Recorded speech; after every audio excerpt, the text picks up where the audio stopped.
Hey guys, FitByCourt. I am going to talk about breaking down downward facing dog, Adho Mukha Savasana for our Sanskrit. Just because it's such a common position in our yoga practice that so many people struggle through. You hear yoga instructors joke about it all the time. It's like our funny thing. That down dog is a resting pose, and it is in fact a resting pose. However, it took me about 3 years to feel any semblance of rest in down dog.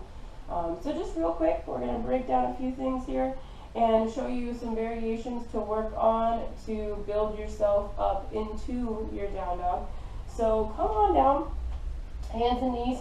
We're going to come into our table. We're going to walk forward into our happy puppy with the hands, pulling the hands, leaving the hips right over the knees, melting the heart to the earth. So opening between the shoulders, kind of underneath the shoulders, the chest.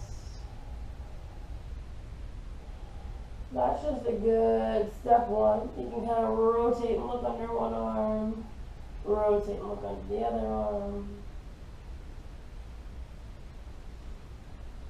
You can walk the hands to one side, just opening through the lats a little bit more to get the body prepared for that down dog. And we'll walk it back to center and bring it back to table. You can curl the toes under. Start to just kind of press into the heels, opening the bottoms of the feet. Excuse me. Bring it back into your table. Let's talk about the hands. We want to press the palms firmly into the earth. We want to press the fingers all the way into the earth. The thumb and the pinky are kind of going down and kind of pulling in, but we're rotated into that hand so that index finger is really pressed through the earth as well. So that whole palm on the earth. We want to think about kind of rotating the elbows in, right? So they don't want to be flying out here, but we're rotating them in. Kind of tucking the shoulder blades, pulling them, squeezing together. Kind of imagine you're trying to crush a nut, right there between the shoulder blades like a nutcracker. Just a way to kind of envision it and think about it, right? So everything's squeezed in. The neck is neutral, it's long, it's relaxed, it's released. Curl those toes under and we're going to slowly start to lift the hips. We're not focused on straightening out the legs by any means just yet, or even it could take months, it could take years before you can find that full space of dropping the heels all the way to the earth and straightening the legs, right? So press the palms, rotate the elbows, squeeze the shoulders, and slowly start to come up, right? We want to focus on pressing the chest back towards the thighs. A lot of times I see like some variation between plank and down dog, right? Part of that is a lack of flexibility in the lats, and that's okay, that will come with time, but think about rotating back. Think about sending the hip high, so we don't want to be rounded. We want to arch the back and send the hip high to the sky.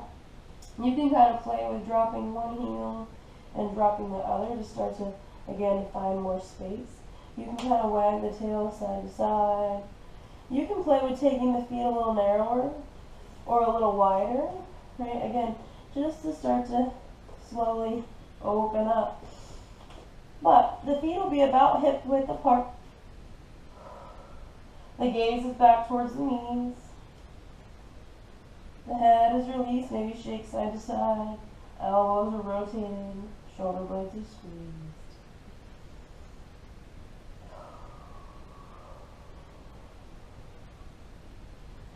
And slowly release the knees back to the earth. And roll it up. That there is your down dog. One other thing that you can do off of your mat is to use a table or a wall. Pardon me, I'm going to stick my butt right in your face. But we'll take the hands out, we'll bend the knees, and we'll sink it through. So now we're focusing on opening a lot more through the chest and the shoulders. Roll it up. And you can even take maybe a little stretch here for the hamstrings and the calves.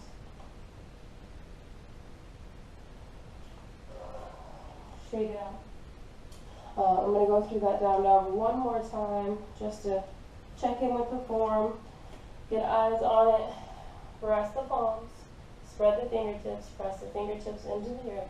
Rotate the elbows back. Squeeze the shoulder blades. Long neck. Curl the toes under. Slowly lift the hips. Press back. Chest back towards the thighs. And then and only then can we start to play with maybe straightening out the legs.